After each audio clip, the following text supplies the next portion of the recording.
Hello दोस्तों, मैं अभिराज त्रिवेदी आप सभी का स्वागत करता हूं विकास स्टडी सर्किल के यूट्यूब चैनल पर। दोस्तों, आज की क्लास में हम लोग केवीएस पीआरटी परीक्षा के संदर्भ में हिंदी का प्रैक्टिस सेट नंबर 2 हल करेंगे। तो दोस्तों, वीडियो को बिना स्किप किए हुए वीडियो के साथ अंत तक अवश्य बने रहें और चैनल को अधिक से अधिक सब्सक्राइब करें। वीडियो को लाइक ज़रूर करें और वीडियो को शेयर भी करें। दोस्तों, जैसा कि आप सभी को जानकारी होगी कि केवीएस की परीक्षा में 10 नंबर का हिंदी पार्ट 1 में पूछा जाएगा और 20 नंबर की हिंदी पार्ट 2 में पूछी जाएगी। आप सभी ने सिलेबस देख रखा होगा। तो दोस्तों, हम लोग अपने प्रैक्टिस सेट में पहले प्रैक्टिस सेट की भांति पूरे 30 प्रश्नों को हल करेंगे। तो दोस्तों, वीडियो को अंत तक अवश्य देखें। चलिए दोस्तों, शुरू करते हैं अपनी आज की क्लास को। आज का पहला क्वेश्चन है दोस्तों, क्वेश्चन नंबर 11। दिए गए विकल्पों में से अवनि का विरुद्धार्थी शब्द कौन सा होगा? अवनि का विरुद्धार्थी शब्द कौन सा होगा, ये क्वेश्चन में पूछा गया है। पहला ऑप्शन है अमन, दूसरा ऑप्शन है चक्षु, तीसरा ऑप्शन है अग्नि और चौथा ऑप्शन है अंबर। तो दोस्तों, अवनि का विरुद्धार्थी या कह लें अवनि का विलोम कौन होगा? तो दोस्तों, इसका ऑप्शन नंबर डी बिल्कुल राइट आंसर होगा, अंबर। अंबर ये अवनि का विलोम या विरुद्धार्थी शब्द होता है। और दोस्तों, अगर बात कर ली जाए अवनि अवनि किसका पर्यायवाची होता है, तो ये पृथ्वी का पर्यायवाची होता है। ये पृथ्वी का पर्यायवाची होता है। तो अब आप लोगों को बहुत अच्छे से क्लियर हो रहा होगा कि पृथ्वी का विलोम क्या होता है। पृथ्वी का विलोम होता है अंबर। और अंबर के पर्यायवाची शब्दों की बात कर ली जाए तो आकाश, नभ, गगन, ये सारे अंबर के पर्यायवाची या आकाश के पर्यायवाची होते हैं। आगे बढ़ते हैं। अगला क्वेश्चन है क्वेश्चन नंबर 12। क्वेश्चन नंबर 12 है अतिथि का पर्यायवाची है। अतिथि का पर्यायवाची पूछा गया है। पहला ऑप्शन है अमृत फल, दूसरा ऑप्शन है उन्नयन, तीसरा ऑप्शन है आगंतुक और चौथा ऑप्शन है आजन्म। तो दोस्तों, अतिथि का पर्यायवाची क्या होगा? बहुत ही आसान क्वेश्चन है। आप सभी लोग ये ऐसे इस टाइप के क्वेश्चन बचपन से पढ़ते आ रहे होंगे। तो इसका भी ऑप्शन नंबर सी बिल्कुल राइट आंसर होगा, आगंतुक। अतिथि का जो पर्यायवाची होता है वो क्या होता है? आगंतुक। और दोस्तों, अगर अतिथि के अन्य पर्यायवाची शब्दों की बात कर ली जाए तो इसके अन्य पर्यायवाची कौन कौन से होते हैं अतिथि के? एक तो आगंतुक हो गया, दूसरा क्या होता है? पाहुन। पाहुन ये भी अतिथि का पर्यायवाची होता है। और दोस्तों, मेहमान। मेहमान ये भी अतिथि का पर्यायवाची होगा। और दोस्तों, अभ्यागत। अभ्यागत अभ्यागत अभ्यागत ये भी अतिथि का पर्यायवाची होगा। और दोस्तों, पाहुना। पाहुन और पाहुना ये दोनों अतिथि के पर्यायवाची होते हैं। पाहुन और पाहुना, ध्यान रखना। तो दोस्तों, उम्मीद करता हूं आप लोगों को इतनी चीजें बहुत अच्छे से क्लियर हुई होंगी। क्वेश्चन नंबर 12 क्या था कि अतिथि का पर्यायवाची क्या होता है, क्वेश्चन में पूछा गया था। तो इसका राइट ऑप्शन क्या हो जाएगा? ऑप्शन नंबर सी, आगंतुक। आगे बढ़ते हैं। अगला क्वेश्चन है क्वेश्चन नंबर 13। क्वेश्चन नंबर 13 है दोस्तों, जिसे प्रमाण द्वारा सिद्ध न किया जा सके उसके लिए सही शब्द है। एक ये वाक्यांश दिया है दोस्तों, जिसे प्रमाण द्वारा सिद्ध न किया जा सके। इस वाक्यांश के लिए एक शब्द बताना है। पहला ऑप्शन है अप्रमाणित, दूसरा है अनुप्रमेय, तीसरा है अप्रमेय और चौथा ऑप्शन है अप्रमाणिक। तो दोस्तों, जिसे प्रमाण द्वारा सिद्ध ना किया जा सके, ये क्वेश्चन पूछा गया है। तो क्वेश्चन नंबर 13 का राइट आंसर क्या हो जाएगा? Option number C. इसके लिए वाक्यांश के लिए एक शब्द क्या होता है? अप्रमेय। ध्यान रखना दोस्तों, जिसे प्रमाण द्वारा सिद्ध ना किया जा सके इसके लिए एक शब्द क्या होता है? अप्रमेय। ध्यान रखना दोस्तों आप लोग। और दोस्तों, जो प्रमाणित ना हो, जो प्रमाणित ना हो, इस वाक्यांश के लिए एक शब्द क्या होता है? अप्रमाणित। जो प्रमाणित ना हो इसके लिए एक शब्द क्या होता है? अप्रमाणित। और दोस्तों, आप लोग ध्यान देना, जिसका कोई प्रमाण ना हो, जिसका कोई प्रमाण ना हो उसके लिए एक शब्द होता है अप्रमाणिक। ध्यान रखना दोस्तों, बहुत छोटी छोटी इन तीनों चीजों में अंतर है। क्या मैंने बताया कि जिसे प्रमाण द्वारा सिद्ध ना किया जा सके उसको बोला जाता है अप्रमेय। यही आपका राइट ऑप्शन हो जाएगा। लेकिन अगर बात कर ली जाए कि अप्रमाणित, इसके लिए वाक्यांश क्या होगा? इसके लिए वाक्यांश होगा जो प्रमाणित हो न हो। इसके लिए वाक्यांश क्या होगा? जो प्रमाणित न हो। और दोस्तों अप्रमाणिक के लिए वाक्यांश क्या होगा? जिसका कोई प्रमाण ना हो, उसके लिए एक शब्द क्या होता है? अप्रमाणिक। तो क्वेश्चन नंबर 13 का राइट आंसर क्या हो जाएगा? ऑप्शन नंबर सी, अप्रमेय। आगे बढ़ते हैं। अगला क्वेश्चन है क्वेश्चन नंबर 14। क्वेश्चन नंबर 14 है, पुस्तकालय में कौन सी संधि है? बहुत ही आसान क्वेश्चन है दोस्तों। पुस्तकालय में कौन सी संधि है? पहला ऑप्शन है दीर्घ संधि, दूसरा है गुण संधि, तीसरा है वृद्धि संधि, चौथा है यण संधि। तो दोस्तों क्वेश्चन नंबर 14 का राइट आंसर क्या हो जाएगा? ऑप्शन नंबर ए, दीर्घ संधि। दीर्घ स्वर संधि होगी इसमें। ये दीर्घ संधि है दोस्तों, आप सभी को जानकारी होगी। ये स्वर संधि का एक भेद होता है, दीर्घ संधि। तो दोस्तों अगर इसके संधि विच्छेद की बात कर ली जाए तो इसका संधि विच्छेद क्या हो जाएगा? पुस्तक धन आलय। पुस्तक धन आलय, ये पुस्तकालय का संधि विच्छेद हो जाएगा। और इसमें संधि कौन है? इसमें संधि होगी दीर्घ संधि। आगे बढ़ते हैं। अगला क्वेश्चन है क्वेश्चन नंबर 15। गंगा तट पर कुछ लोग भजन कर रहे थे, ये एक वाक्य दिया है। आगे कहा गया है रेखांकित शब्द में कौन सा समास है? यानी कि रेखांकित यहाँ पे क्या है? गंगा तट। गंगा तट में कौन सा समास है, ये आप लोगों को बताना है। पहला ऑप्शन है द्वंद्व समास, अगला है तत्पुरुष समास, अगला है कर्मधारय समास, या अगला है अव्ययीभाव समास। तो दोस्तों गंगा तट पर कुछ लोग भजन कर रहे थे, ये पूरा वाक्य है। यहाँ पे रेखांकित क्या है? गंगा तट। तो गंगा तट में कौन सा समास होगा? आप सभी इसको जानते होंगे। क्वेश्चन नंबर 15 का राइट ऑप्शन क्या हो जाएगा? ऑप्शन नंबर बी, तत्पुरुष समास। इसमें कौन सा समास होगा? तत्पुरुष समास होगा। और दोस्तों तत्पुरुष समास के डिफिनीशन की बात कर ली जाए तो दोस्तों इस समास में उत्तर पद प्रधान होता है। इसमें जो उत्तर पद होता है वो प्रधान होता है। और दोस्तों इसमें होता क्या है? इसमें जो प्रथम पद और उत्तर पद, दोनों पद इनके अगर समास विग्रह किया जाता है तो दोनों पद कारक चिन्हों से जुड़े होते हैं। ये चीज आप लोग याद रखना। तो गंगा तट ये एक शब्द दिया है, वाक्य शब्द दिया है। तो इसके अगर समास विग्रह की बात कर ली जाए तो इसका समास विग्रह होगा गंगा का तट।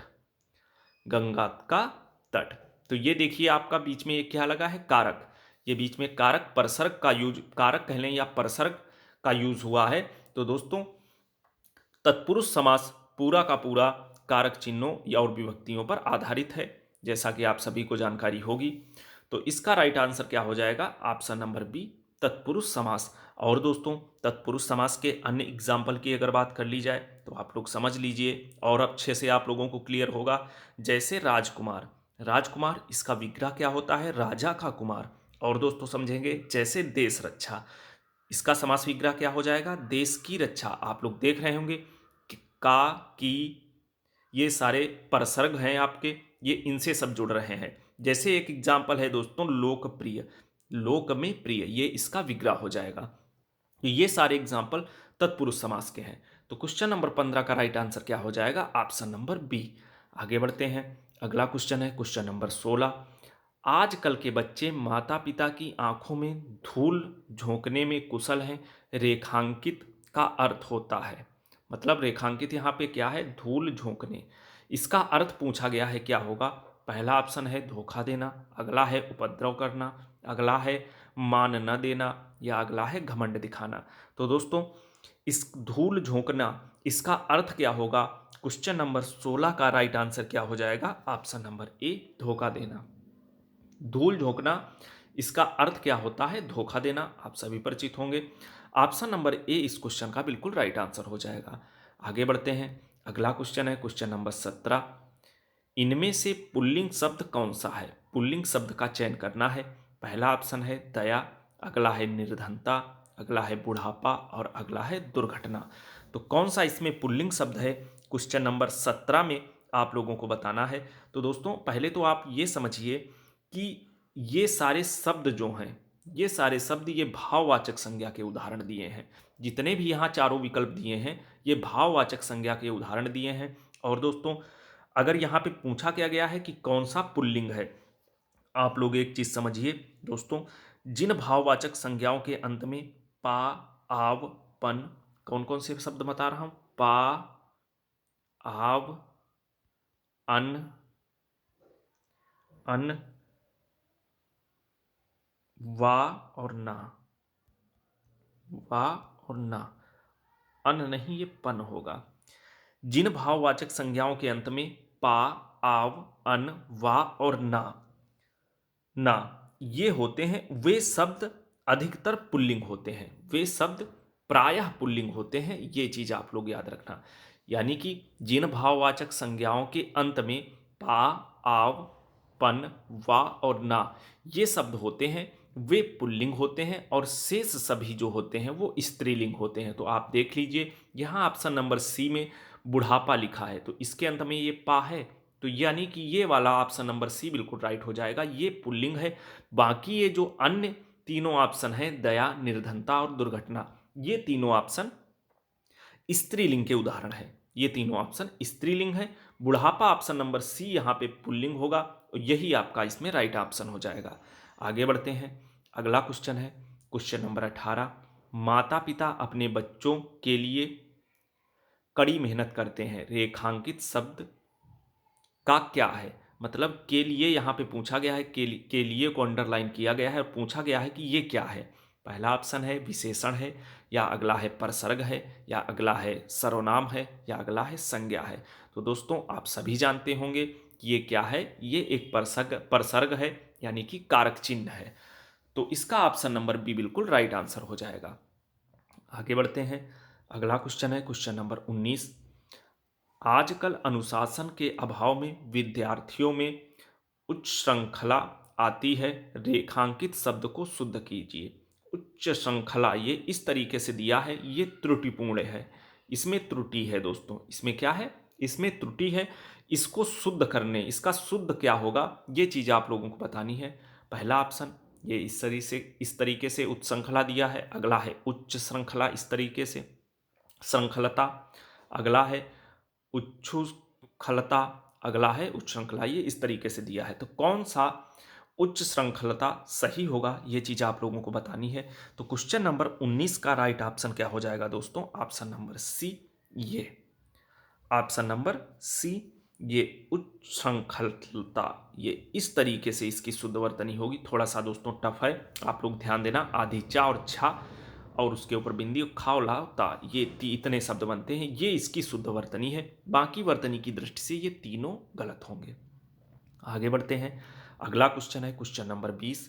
दिए गए विकल्पों में से शुद्ध वाक्य छांटिए। शुद्ध वाक्य का चयन करना है आप लोगों को। पहला ऑप्शन दिया है मेरे जूतों तुमसे अच्छे हैं, अगला है वह शायद शायद से आज आएगा, अगला है गांधी जी ईश्वर के पक्के भक्त थे, अगला है चाकू से बच्चों को काट कर फल दो। तो दोस्तों कौन सा वाक्य शुद्ध दिया है? आपको सभी लोगों को वाक्य पढ़ने में ही समझ आ रहा होगा कि ये पहला भी गलत है, अगला ये बी वाला भी गलत है और डी वाला भी गलत है।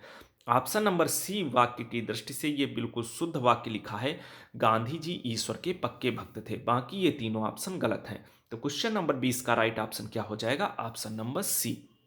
तो दोस्तों ये 10 प्रश्न आपके हो गए पार्ट ए के, और आगे देखते हैं पार्ट बी जो 80 नंबर का होगा, वहां पे 20 प्रश्न हिंदी के पूछे जाएंगे। अब हम लोग वो स्टार्ट करते हैं, देखते हैं।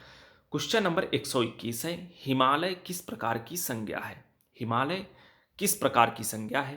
पहला ऑप्शन है व्यक्तिवाचक, अगला है जातिवाचक, अगला है भाववाचक, या अगला है समूहवाचक। तो दोस्तों क्वेश्चन नंबर 121 में आप लोगों को क्या बताना है कि जो हिमालय है इसमें किस प्रकार की संज्ञा है। तो क्वेश्चन नंबर 121 का राइट आंसर क्या हो जाएगा दोस्तों? बहुत ही आसान क्वेश्चन है, आप सभी जानते होंगे। ऑप्शन नंबर ए, व्यक्तिवाचक संज्ञा। ये हिमालय है, ये व्यक्तिवाचक संज्ञा का उदाहरण है। दोस्तों अगर व्यक्तिवाचक संज्ञा के डिफिनीशन की बात कर ली जाए तो आप लोग कहीं नोट कर लीजिए, जिस शब्द से किसी व्यक्ति, वस्तु, स्थान, आकृति का बोध होता है उसे व्यक्तिवाचक संज्ञा कहा जाता है। ध्यान रखना, व्यक्तिवाचक संज्ञा की डिफिनीशन क्या होती है? जिस शब्द से किसी व्यक्ति, वस्तु, स्थान, आकृति, यानी कौन कौन? व्यक्ति, वस्तु, स्थान, आकृति, आकृति आकृति का बोध होता है, वो व्यक्तिवाचक संज्ञा होते हैं। दोस्तों अब यहाँ पे आप लोग देख रहे होंगे कि हिमालय पूछा गया है। हिमालय, तो हिमालय ये पर्वत के नाम का बोध करा रहा है, ये पर्वत के नाम का बोध करा रहा है हिमालय, तो इसीलिए इसमें कौन सी संज्ञा होगी, व्यक्तिवाचक संज्ञा होगी। ऑप्शन नंबर ए इस क्वेश्चन का बिल्कुल राइट आंसर हो जाएगा। आगे बढ़ते हैं, अगला क्वेश्चन है क्वेश्चन नंबर 122। निम्न में संज्ञा शब्द है, कौन सा संज्ञा है ये चीज आप लोगों को बतानी है। पहला है गंगा, अगला है पुराना, अगला है नीला, अगला है मोटा। तो कौन सा संज्ञा शब्द का उदाहरण है ये चीज आप लोगों को बतानी है। दोस्तों जैसा कि मैंने आप लोगों को अभी बताया कि संज्ञा संज्ञा की अगर डिफिनीशन की बात कर ली जाए कि उसकी डिफिनीशन क्या होती है, किसी वस्तु, प्राणी, स्थान और भाव आदि के नाम को संज्ञा कहते हैं। किसी वस्तु, प्राणी, स्थान, भाव आदि के नाम को संज्ञा कहते हैं। तो दोस्तों और बात करें तो संज्ञा के कितने भेद होते हैं, तो संज्ञा के होते हैं 5 भेद। संज्ञा के कितने भेद होते हैं, 5 भेद। कौन कौन से, पहला होता है व्यक्तिवाचक संज्ञा, पहला होता है व्यक्तिवाचक, दूसरा होता है जातिवाचक, तीसरा होता है द्रव्यवाचक, चौथा होता है समूहवाचक और पांचवा होता है भाववाचक संज्ञा।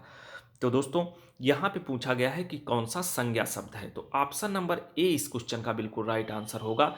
गंगा जो है ये संज्ञा शब्द है, बाकी ये तीनों पुराना, मोटा, नया, ये तीनों विशेषण या क्रिया विशेषण हैं। बाकी यहाँ पे संज्ञा पूछा गया था, तो गंगा ये संज्ञा शब्द संज्ञा का उदाहरण है।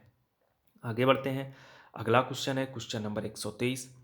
क्वेश्चन नंबर 123 है, निम्नलिखित प्रश्न में 4 विकल्पों में से उस विकल्प का चयन करें जो दिए गए वाक्य में सर्वनाम के भेद का सही विकल्प है।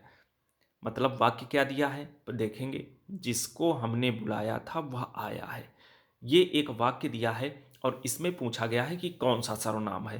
पहला ऑप्शन है निश्चयवाचक, अगला है संबंधवाचक, अगला है उत्तम पुरुष, अगला है निजवाचक। तो क्वेश्चन नंबर 123 का राइट आंसर क्या हो जाएगा दोस्तों, ऑप्शन नंबर बी संबंधवाचक।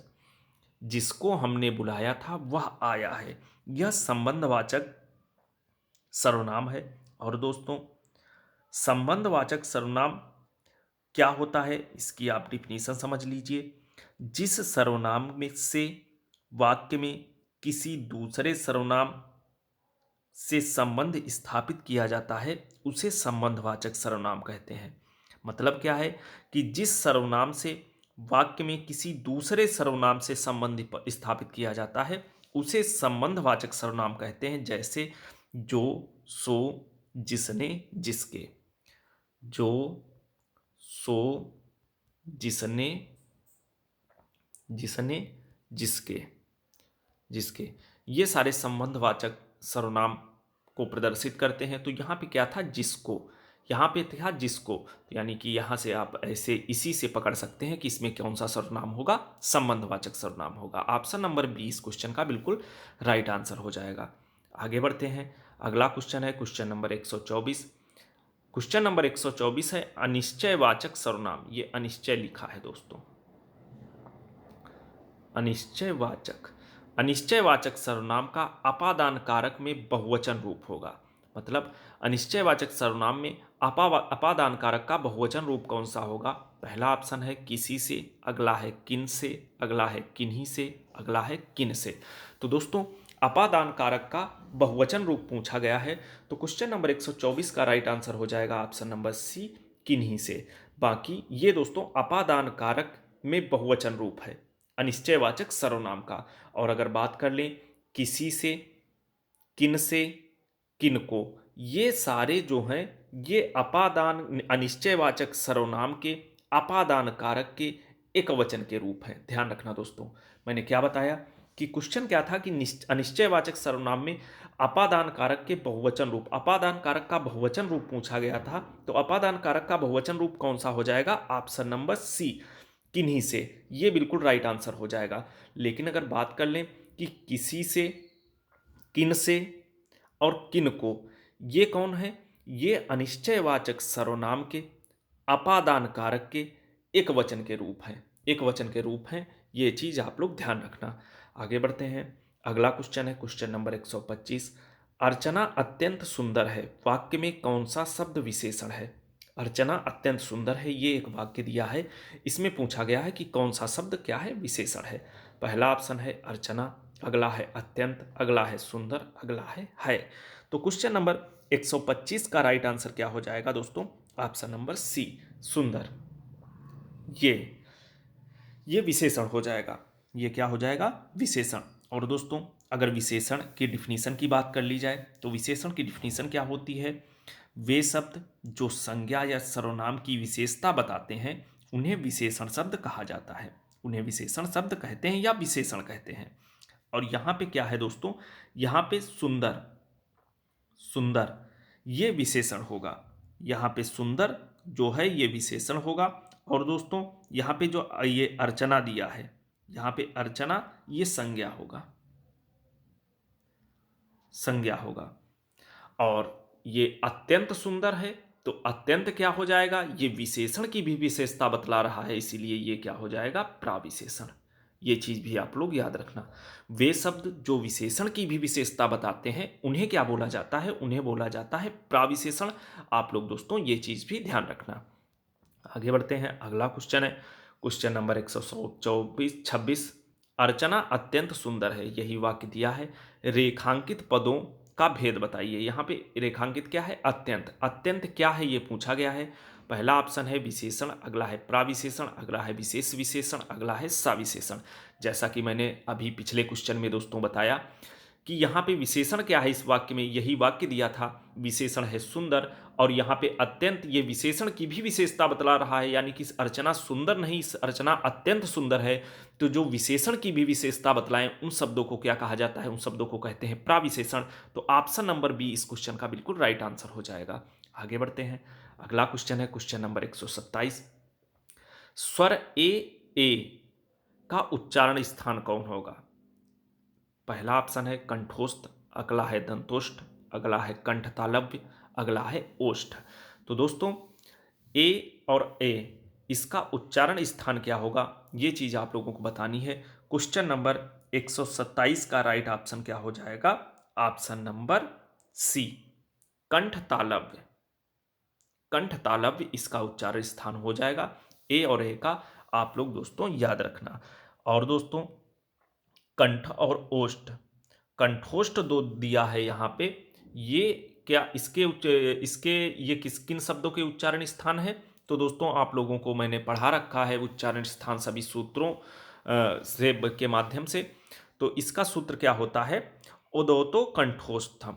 उदोतो कंठोस्थम यानी कि ओ और औ इन शब्दों का उच्चारण स्थान क्या होता है? कंठोस्थ।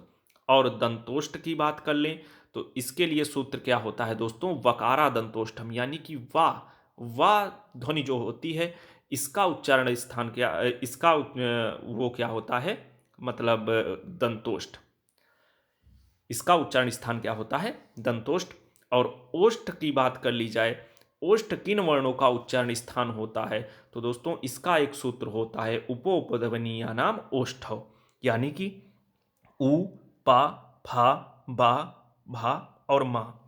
यानी कि उ, पा, फा, बा, भा और मा, भा और मा, इन वर्णों का, इन ध्वनियों का उच्चारण स्थान क्या होता है? ओष्ठ। और इसका सूत्र क्या होता है? जैसा कि मैंने अभी आप लोगों को बताया, उपोपध्वनीया नाम ओष्ठ। आगे बढ़ते हैं, अगला क्वेश्चन है क्वेश्चन नंबर 128।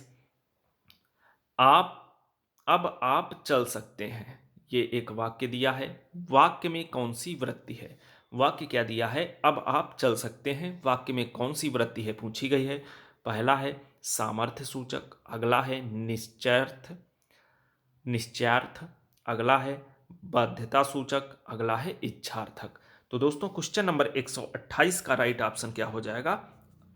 ऑप्शन नंबर 1, सामर्थ्य सूचक। आगे बढ़ते हैं, अगला क्वेश्चन है क्वेश्चन नंबर 129। निम्न में प्रेरणार्थक क्रिया है, किसमें प्रेरणार्थक क्रिया है ये चीज आप लोगों को बतानी है। पहला ऑप्शन है चलना, अगला है जगाना, अगला है पढ़ना, अगला है बदलना। तो क्वेश्चन नंबर 129 का राइट ऑप्शन क्या हो जाएगा? ऑप्शन नंबर बी, जगाना। अब आप लोग थोड़ा दोस्तों समझ लीजिए प्रेरणार्थक क्रियाओं के संदर्भ में। दोस्तों प्रेरणार्थक क्रिया की डिफिनीशन क्या होती है कि जो प्रेरणार्थक क्रियाएं होती हैं वे सकर्मक और अकर्मक दोनों क्रियाओं से बनती हैं। पहली बात हो गई है। और दोस्तों होता क्या है इनमें, इसमें आना, लाना, वाना जोड़ने से प्रेरणार्थक क्रिया बनती है। यानी कि कौन कौन से शब्द मैंने बताया? आना, वाना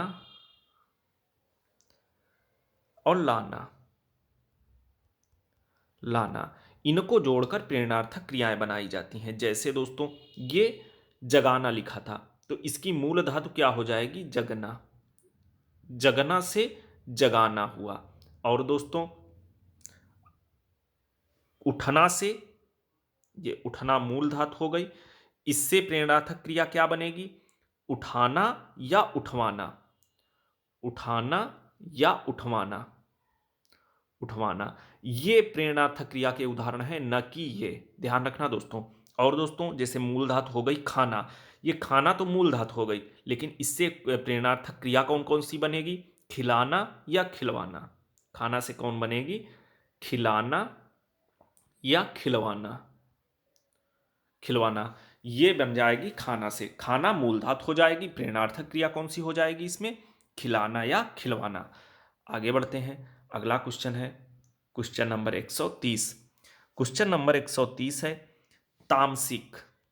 ये तामसिक लिखा है, मिसप्रिंट है थोड़ा सा, तामसिक लिखा है दोस्तों। ये तामसिक का विलोम क्या होगा?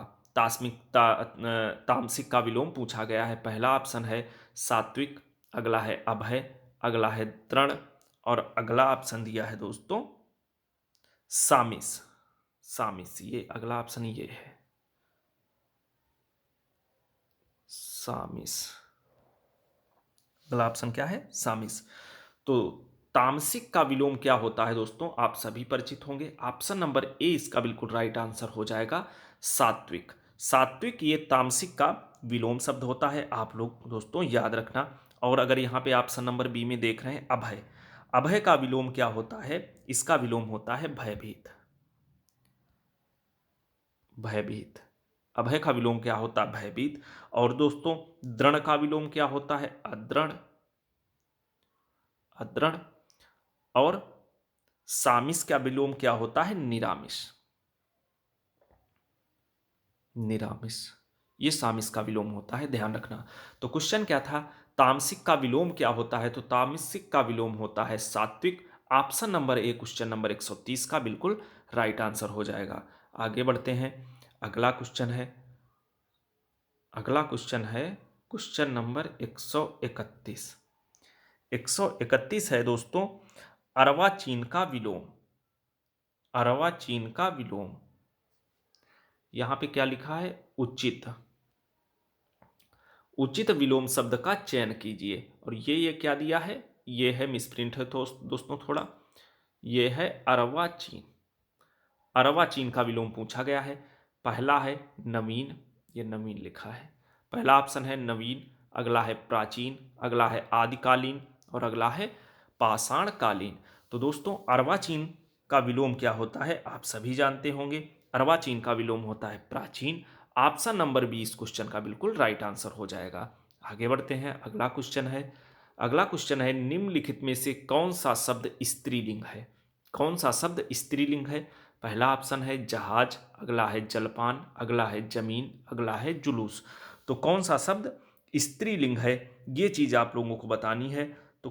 तो इसमें कौन सा ऑप्शन हो जाएगा सही दोस्तों? 132 में ऑप्शन नंबर सी, जमीन। ये स्त्रीलिंग है, ये जमीन है, ये स्त्रीलिंग है। बाकी दोस्तों जहाज, जलपान, ये वाला जहाज, जलपान और जुलूस, ये कौन से होंगे? ये पुल्लिंग होंगे। आप लोग कहीं नोट कर लीजिए, ये पुल्लिंग होंगे। जो जमीन दिया है, क्या दिया है? जमीन। जमीन ये स्त्रीलिंग है, ये स्त्रीलिंग है। जमीन जो है ये स्त्रीलिंग है। आगे बढ़ते हैं। अगला क्वेश्चन है, अगला क्वेश्चन है 133। 133 है निम्न में कौन सा शब्द स्त्रीलिंग है? यहां भी पूछा गया है कि कौन सा शब्द स्त्रीलिंग है। पहला ऑप्शन है विवाद, अगला है सार, अगला है रूप, अगला है आय। तो कौन सा शब्द स्त्रीलिंग होगा? क्वेश्चन नंबर 133 का राइट ऑप्शन क्या हो जाएगा? ऑप्शन नंबर डी, आय। आय जो है ये दोस्तों स्त्रीलिंग है, और बाकी ये विवाद, सार और रूप ये सारे पुल्लिंग के उदाहरण हैं। पुल्लिंग के उदाहरण हैं, आप लोग ध्यान रखना। इसमें आय जो है ये स्त्रीलिंग होगा। आगे बढ़ते हैं, अगला क्वेश्चन है क्वेश्चन नंबर 134। निम्नलिखित में स्त्रीलिंग शब्द है, फिर स्त्रीलिंग पूछा गया है। पहला ऑप्शन है किन्नर, अगला है अहिंसा, अगला है अंतरी, और अगला है अपरिग्रह। तो कौन सा स्त्रीलिंग होगा क्वेश्चन नंबर 134 में? तो दोस्तों क्वेश्चन नंबर 134 का राइट ऑप्शन क्या हो जाएगा? ऑप्शन नंबर बी, अहिंसा। अहिंसा जो दिया है ये स्त्रीलिंग है, और बाकी ये किन्नर, अंतरी और अपरिग्रह ये सारे के सारे पुल्लिंग हैं। ये सारे के सारे पुल्लिंग होंगे। आप लोग दोस्तों ये चीज ध्यान रखना। आगे बढ़ते हैं, अगला क्वेश्चन है क्वेश्चन नंबर 135। पति शब्द का अविभक्त बहुवचन होता है। इसका बहुवचन पूछा गया है। पति शब्द का क्या होता है ये चीज आप लोगों को बतानी है। पहला है पतियों, अगला है पतियों, अगला है पति, अगला है पतियें। तो पति का विलोम क्या होता है, सॉरी दोस्तों, पति का बहुवचन क्या होता है ये चीज आप लोगों को बतानी है। क्वेश्चन नंबर 135 का राइट ऑप्शन क्या हो जाएगा? ऑप्शन नंबर सी, पति। पति का विलोम पति ही होता है। आप लोग दोस्तों ध्यान रखना, ऑप्शन नंबर सी इसका राइट आंसर हो जाएगा। आगे बढ़ते हैं, अगला क्वेश्चन है क्वेश्चन नंबर 136। निम्नलिखित शब्दों के विलोम चुनिए। शब्द का विलोम चुनना है। क्या दिया है? सदैव। इसका विलोम क्या होगा? क्वेश्चन नंबर 136 में दोस्तों सदैव का विलोम क्या होता है आप सभी को जानकारी होगी। इसका ऑप्शन नंबर बी, विरद, ये बिल्कुल राइट आंसर होगा। सदैव का विलोम क्या होता है? विरद। ये सदैव का विलोम होता है। और दोस्तों अगर बात कर लें अन्य ऑप्शनों की, विरल, विरल जो दिया है इसका विलोम क्या होता है? इसका विलोम होता है सघन। सघन या घना, घना, सघन या घना। और दोस्तों विरत जो लिखा है ऑप्शन नंबर ए में, विरत, विरत का विलोम क्या होता है? निरत, निरत। और जो विरज दिया है, विरज का विलोम क्या होता है दोस्तों? विरज का विलोम होता है रज। आप लोग ध्यान रखना, यहां पे सदैव का विलोम पूछा गया था, तो सदैव का विलोम क्या होता है? विरद। ऑप्शन नंबर बी इस क्वेश्चन का बिल्कुल राइट आंसर होगा। आगे बढ़ते हैं, अगला क्वेश्चन है क्वेश्चन नंबर 137। कौन सा शब्द विष्णु का पर्यायवाची नहीं है? पूछा गया है कौन सा शब्द विष्णु का पर्यायवाची नहीं है, ये चीज आप लोगों को बतानी है। पहला ऑप्शन है केशव, अगला है चक्रपाणि, अगला है दामोदर, और अगला है मुक्त पुरुष। कौन सा विष्णु का पर्यायवाची नहीं है ये चीज दोस्तों बताना है आप लोगों को। देख लिया होगा तो क्वेश्चन नंबर 137 का राइट ऑप्शन क्या हो जाएगा? ऑप्शन नंबर डी, मुक्त पुरुष जो है ये विष्णु का पर्यायवाची नहीं होगा। बाकी केशव, चक्रपाणि और दामोदर ये सभी विष्णु के पर्यायवाची होंगे। और दोस्तों गोविंद जो होता है ये भी विष्णु का पर्यायवाची होता है, आप लोग दोस्तों याद रखना। और दोस्तों अगर बात कर लें ये मुक्त पुरुष, ये विष्णु का पर्यायवाची नहीं है, तो ये किसका पर्यायवाची है? ये दोस्तों संत के पर्यायवाची है। ये किसका पर्यायवाची है? ये संत का। संत वही साधु संत वाला, उनका पर्यायवाची है। संत के पर्यायवाची सब, अन्य पर्यायवाची शब्दों की बात कर ली जाए तो क्या क्या होते हैं दोस्तों? जैसे तपस्वी, महात्मा, मनीषी और मुक्त पुरुष जो ये दिया है, ये सभी संत के पर्यायवाची होते हैं, ध्यान रखना। आगे बढ़ते हैं, अगला क्वेश्चन है क्वेश्चन नंबर 138। पक्षी का पर्यायवाची है, पक्षी का पर्यायवाची कौन सा है? पहला ऑप्शन है भूधर, अगला है मीन, अगला है वृंद और अगला है विहग। तो पक्षी का कौन सा पर्यायवाची होगा? क्वेश्चन नंबर 138 का राइट ऑप्शन क्या हो जाएगा? ऑप्शन नंबर डी, विहग। ऑप्शन नंबर डी, विहग, ये बिल्कुल राइट ऑप्शन होगा। ये पक्षी का पर्यायवाची होगा, आप लोग दोस्तों ध्यान रखना। और दोस्तों ये भूधर है, ये किसका पर्यायवाची है? ये पर्वत का। ये किसका पर्यायवाची है? ये पर्वत का है, ध्यान रखना आप लोग। और मीन जो है दोस्तों ये मछली का पर्यायवाची है। ये मीन किसका पर्यायवाची होता है? ये मछली का पर्यायवाची होता है। और दोस्तों अगर वृंद की बात कर ली जाए तो वृंद, वृंद ये वृंद ये समूह या गण का पर्यायवाची, ये समूह या गण का पर्यायवाची है होता है। ये चीज़ आप लोग याद रखना। और दोस्तों अगर बात कर लें पक्षी के अन्य पर्यायवाची शब्द कौन कौन से होते हैं, आप लोग नोट कर लीजिए। पक्षी के अन्य पर्यायवाची होते हैं जैसे खग, खग मीन्स भी पक्षी होता है, और पखेरु, ये भी पक्षी का पर्यायवाची होता है। और दोस्तों परिंदा, परिंदा, विहग, एक तो यहाँ पे लिखा है विहग, और दोस्तों द्विज, पतंग, ये सभी अन्य पक्षी के पर्यायवाची होते हैं। आगे बढ़ते हैं। अगला क्वेश्चन है क्वेश्चन नंबर 129। क्वेश्चन नंबर 129 नहीं, सॉरी दोस्तों, 39। निम्नलिखित प्रश्न में 4 विकल्पों में से दिए गए वाक्य का सही काल वाला विकल्प चुनिए। कौन किस विकल्प में सही काल है, ये चीज आप लोगों को बतानी है। वाक्य क्या दिया है, दीपा पौधों को पानी दे रही थी, ये वाक्य दिया है। पहला ऑप्शन है इसमें अपूर्ण भूतकाल है, या अगला है आसन्न भूतकाल है, या अगला है पूर्ण भूतकाल है, या अगला है संदिग्ध भूतकाल है। तो दोस्तों दीपा पौधों को पानी दे रही थी, इसमें कौन सा भूतकाल है, ये चीज आप लोगों को बतानी है। तो क्वेश्चन नंबर 139 का राइट ऑप्शन क्या हो जाएगा, ऑप्शन नंबर ए, अपूर्ण भूतकाल।